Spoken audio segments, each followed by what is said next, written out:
오늘 우리에게 주시는 말씀을 다 같이 보겠습니다. 오늘 말씀은 창세기 37장 5절에서 10절까지 말씀을 함께 보겠습니다. 요셉이 꿈을 꾸고 자기 형들에게 말하매 그들이 그를 더욱 미워하였더라. 요셉이 그들에게 이르되 청하건대 내가 꾼 꿈을 들으시오.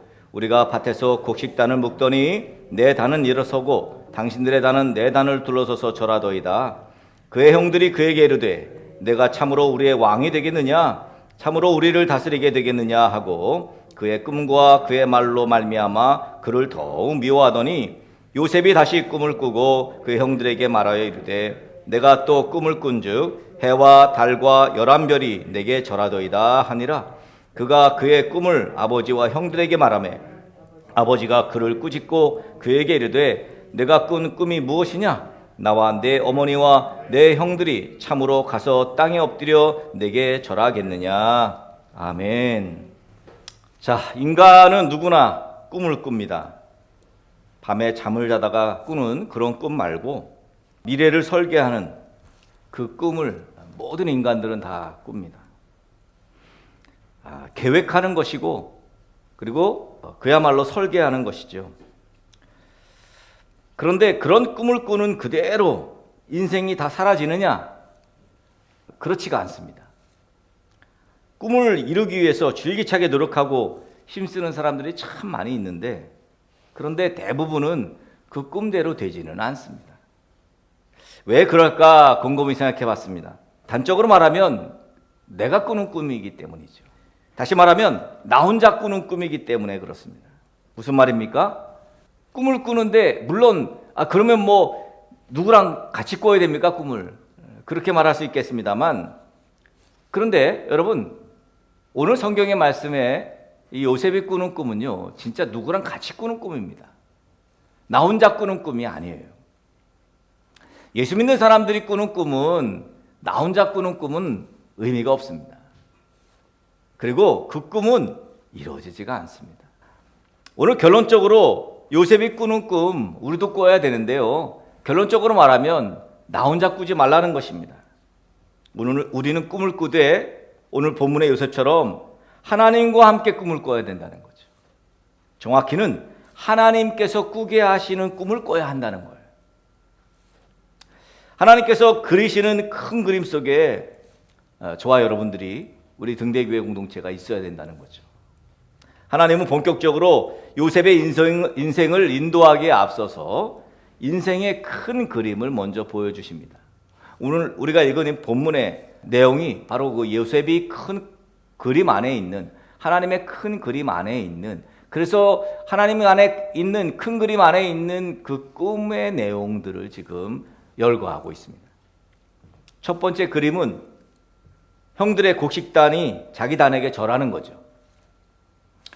오늘 말씀 보니까 7절에 그러죠. 우리가 밭에서 곡식단을 묶더니 내 단은 일어서고 당신들의 단은 내 단을 둘러서서 절하더이다. 두 번째 그림은 무엇입니까? 해와 달과 11별이 자신에게 절하는 내용이죠. 요셉이 다시 꿈을 꾸고 그의 형들에게 말하 이르되 내가 또 꿈을 꾼즉 해와 달과 11별이 내게 절하더이다 하니라.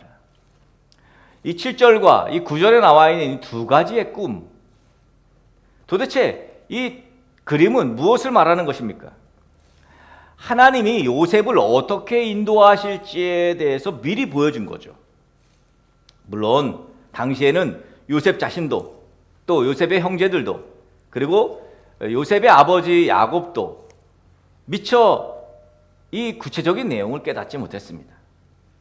지금 이 꿈을 꾸게 된, 정확히 말하면 하나님께서 요셉에게 주신 이 꿈은 형들과 심지어는 아버지 야곱도 이해할 수 없는 그저 자존심 상하는 기분 나쁜 꿈에 불과했어요. 그래서 아버지 야곱도 요셉을 꾸짖잖아요. 뭐라래요? 10절에 그랬죠. 아버지가 그를 꾸짖고 그에게 이르되 내가 꾼 꿈이 무엇이냐? 그럼 나와 네 어머니와 네 형들이 참으로 가서 땅에 엎드려 네게 절하겠느냐? 그런데 여러분, 오늘 읽진 않았지만 11절을 다 같이 보세요. 네, 한번 보세요. 11절. 한번 다 같이 11절을 읽어볼까요? 다 같이 11절 시작. 그의 형들은 시기하되 그의 아버지는 그 말을 간직해 두었더라. 요셉의 형들은 요셉을 시기했어요. 아니 어떻게 저런 꿈을 꿀 수 있어? 아니 그렇다고 꿈을 꿨다고 어떻게 저렇게 말할 수 있어? 물론 요셉이 좀 순진한 구석이 있었던 것 같습니다. 그죠? 근데 뭐 꾸게 한 꿈인데 뭐 사실인걸요 뭐. 그런데 형들은 시기하고 말았지만 아버지는 머릿속에 기억하고 있는 거예요. 요셉의 말에 주목했다 그랬어요. 그러니까 아버지 야곱, 이 야곱의 아버지였던 이삭에게 축복을 받을 때, 창세기 27장이거든요. 창세기 27장에서 이제 에서를 속이고 형을 속이고 장자의 축복을 받는데, 그런데 이 이삭이 이 아들 야곱을 축복하면서 한 내용을 가만히 보면 오늘 요셉이 꾸고 있는 꿈과 아주 유사하다는 것을 알 수 있습니다. 창세기 27장을 한번 가봅시다. 29절을 한번 보세요. 만민이 너를 섬기고 열국이 내게 굴복하리니 내가 형제들의 주가 되고 내 어미의 아들들이 내게 굴복하며 내게 저주하는 자는 저주를 받고 내게 축복하는 자는 복을 받기를 원하노라. 어떻습니까? 요셉이 꾼 꿈과 동일한 축복의 내용 아닙니까? 아마 야곱은 요셉의 꿈 이야기를 듣고 적지 않게 놀랐을 것입니다.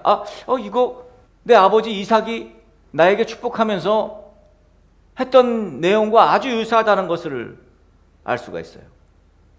만민이 너를 섬기고 열국이 내게 굴복하리니 내가 형제들의 주가 되고, 그죠? 내 어미의 아들들이 내게 굴복하며 내게 저주하는 자는 내게 저주하는 자는 저주를 받고 내게 축복하는 자는 복을 받기를 원한다. 그런데 지금 하나님께서는 요셉에게 이러한 꿈을 왜 꾸게 하신 것일까? 집안에 분란을 일으키고 굳이 그러면서까지 꿈을 꾸게 하신 이유가 무엇일까? 나중에 다 알게 되겠습니다만 지금은 몰라도 원래 그런 거죠. 나중에 다 알게 돼요. 지금은 몰라. 요셉에게 매일매일의 삶에서 바로 눈앞에 벌어지는 일들 때문에 일희일비하지 말고 인생을 멀리 넓게 그렇게 바라보면서 그림을 그리며 살아라.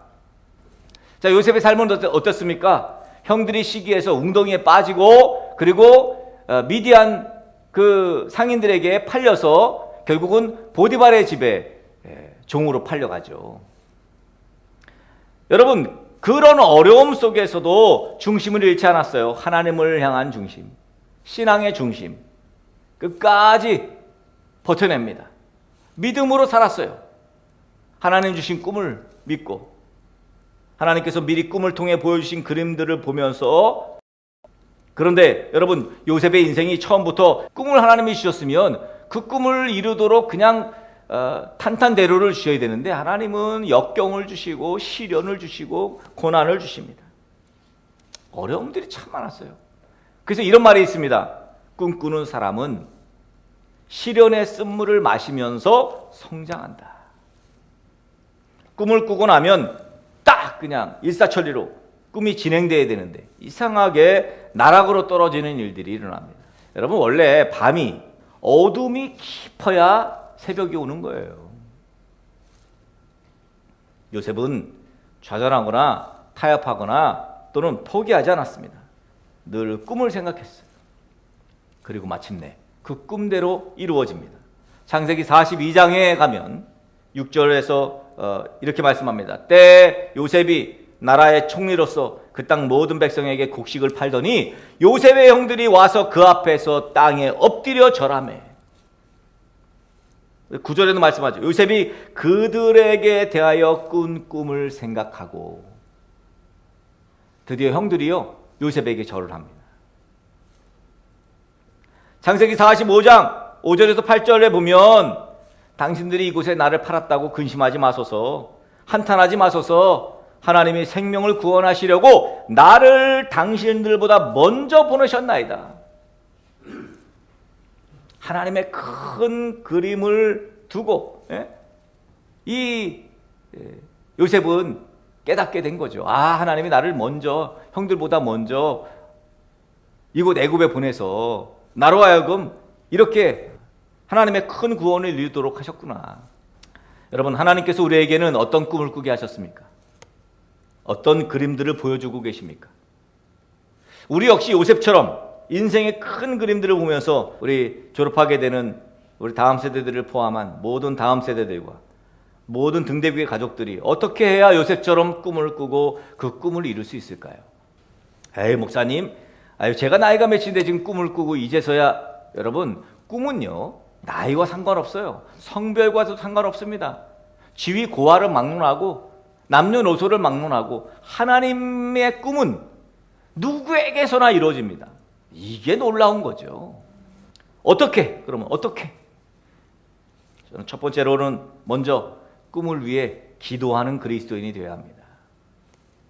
아니, 꿈을 위해 기도를 해야지. 하나님께서 제게 꾸게 하신 꿈을 기대합니다. 하나님, 제게 꿈을 주십시오. 하나님의 꿈 안에 제가 있게 해주십시오. 하나님의 큰 그림 안에 내가 있게 해주십시오. 기도해야죠. 꿈을 꾸게 하시는 분도 하나님이셔야 합니다. 그러니까 하나님의 이끄심이 아니라면 그건 아무 소용이 없어요. 그러니까 하나님께 기도해야 되는 겁니다. 내게 꿈을 꾸게 해달라고. 저는 아직도 늘 그런 기도를 드립니다. 어떤 꿈을 꾸게 하시든 하나님께서 꾸게 하시는 그 꿈을 꾸겠노라고 말이죠. 기도하지 않으면 이 꿈이 하나님이 꾸게 하신 꿈인지도 몰라요. 꿈을 위해 기도하는 삶을 살아야 돼요. 아직 늦지 않았습니다. 두 번째로 우리가 생각해 봐야 될 것은 왜 굳이 요셉이었을까를 생각해 봐야 합니다. 야곱의 아들들이 그렇게나 많은데 굳이 하나님께서 요셉에게 꿈을 꾸게 하신 이유가 뭘까요? 여러 가지를 볼 수 있겠습니다만 우선 우리는 여기에서 하나님의 의도를 좀 봐야 됩니다. 다시 말하면 하나님의 큰 그림을 봐야 돼요. 요셉의 형들은 우리가 이미 잘 알듯이 하나님께서 쓰실 만한 깨끗한 그릇들이 아니었습니다. 아무리 좀 동생이 재수 없어도 동생을 죽이려고 해서 되겠습니까? 그런 형들이 어디 있습니까? 하나님은 이스라엘의 큰 민족을 이루게 하실 계획 속에 요셉을 그리신 거죠. 결국 애굽 땅으로 야곱 일가가 이주하게 되고 결국 모세 시대에 출애굽을 하게 되죠. 약 70여 명이 애굽으로 왔잖아요. 요셉에 의해서. 요셉이 형들을 만나고 이 아버지를 만나고 그래가지고 다 데리고 애굽으로 오게 해서 이주해 왔는데 하나님께서 정말로 번성의 복을 주셨죠. 그래서 지금 유대 백성들이, 히브리 백성들이 그냥 어마어마하게 늘잖아요. 지금 애굽에서. 그래서 그 고초와 고난 속에 모세를 통해서 출애굽을 시키십니다. 그 시작이 바로 요셉이었다고요. 요셉이 아니었다면 이 모든 것들이 불가능했을 것이기 때문입니다. 왜 하나님은 굳이 등대교회여야만 하는가? 왜 하나님은 굳이 원영호 목사여야만 하는가? 저는 요셉과 같은 이유여야 한다고 생각합니다. 하나님의 큰 그림 속에 우리가 있어야 하는 거죠. 그러기 위해서는 오직 믿음 안에서 선택하고 오직 믿음 안에서 판단하는 것이 필요합니다. 어떤 의도를 가지고 하나님을 내 이익에 끌어들이는 파렴치한 행동을 하지 말아야 합니다. 제가 왜 이 말씀을 드립니까? 이런 사람들이 있기 때문이죠. 하나님을 내 출세에 이용하고 하나님을 나의 어떤 잘 먹고 잘 사는 곳에 하나님을 이용하는, 하나님은 그런 파렴치한 행동을 통해서 역사하지 않습니다. 요셉 그러면 저는 정말 맑고 순수하다 그렇게 보고 싶어요.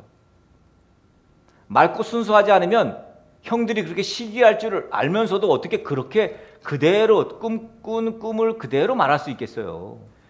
다 요셉이었으면 형들이 그랬으면 다 그래 너 좋겠다 그런 꿈 꾸고 정말 하나님께서 너를 그렇게 귀하게 여기시나 보다 다 그랬겠지. 그죠? 근데 형들은 전혀 요셉 같지가 않았던 거지. 맑고 순수하지가 않았어요. 야 이놈아, 너 뭐 우리가 너한테 절을 해? 막 시기하고, 거기다가 또 아버지가 사랑하는 라헬에게서 난 아들이라 채색 옷을 입히고 그러니까 가뜩이나 지금 이 요셉이 눈에 가시였는데 말이에요. 사랑을 나눌 줄 모르는. 그런데 요셉은 정말 순수하고 맑았어요. 그러니 하나님이 안 쓰실래야 안 쓰실 수 없다는 거예요. 왜 요셉이어만 하느냐? 왜 등대교회여만 하느냐? 하나님께서 쓰실 만한 깨끗한 그릇이기 때문이라는 거예요. 그게 포인트입니다. 왜 나여만 하느냐? 왜 나는 아니어야 됩니까? 라고 묻는 것도 동일합니다. 하나님이 쓰실 만한 깨끗한 그릇이냐를 돌아봐야 합니다. 세 번째는 꿈을 꾸게 되었으면 하나님의 인도하심을 기대하면서 믿음으로 버티고 견뎌야 합니다. 요셉은 하나님께서 미디안 상인들에게 팔려서 보디발의 집에 종으로 들어갔을 때에도 하나님의 인도하심을 기대하면서 믿음으로 버텨내고 이겨냈습니다. 보디발의 아내의 유혹 이겨냈어요. 억울한 감옥에서의 비참한 굴욕들도 다 참아내면서 말입니다.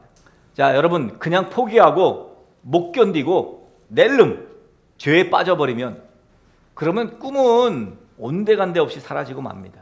사단이 얼마나 대단한지, 우리가 무엇에 약한지 다 알고 있어요.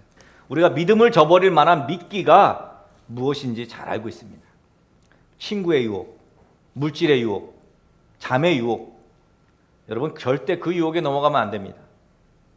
아까도 말씀드렸습니다만 하나님은 높이시기 전에 먼저 바닥까지 떨어뜨리시는 분이시라는 것을 명심하셔야 됩니다. 시련과 고난 가운데 하나님은 우리가 그 꿈을 꽃피우기를 원하십니다. 그 바닥이라는 것도 결국 하나님의 큰 그림 속에 있는 거예요. 저도 바닥이라면 바닥을 쳐본 사람 아닙니까? 그래서 이 고백을 할 수 있어요. 하나님의 큰 그림 속에 있다. 그 바닥을 쳐보지 않았으면 저 굉장히 교만했을 것 같아요. 막 승승장구하고 교회가 막 부흥하고 막 그래서 말이죠. 나 같은 목사가 어딨어? 나를 따르라. 이래가지고 이 요셉에 가지고 있는 순수함을 잃어버릴 수도 있어요. 그러면 그림은 꿈도 꾸지 말아야 합니다. 버티셔야 합니다. 견뎌내야 합니다. 그래야 꿈을 성취할 수 있습니다. 오늘 우리는 2023년의 시작점에 있습니다. 비록 보름은 지났지만 그러나 아직까지도 2023년의 시작점이에요. 인생을 살고 있는 지금 우리 모두에겐 절대 늦지 않았습니다. 오늘 우리는 하나님께서 꾸게 하시는 꿈을 꿔야 합니다.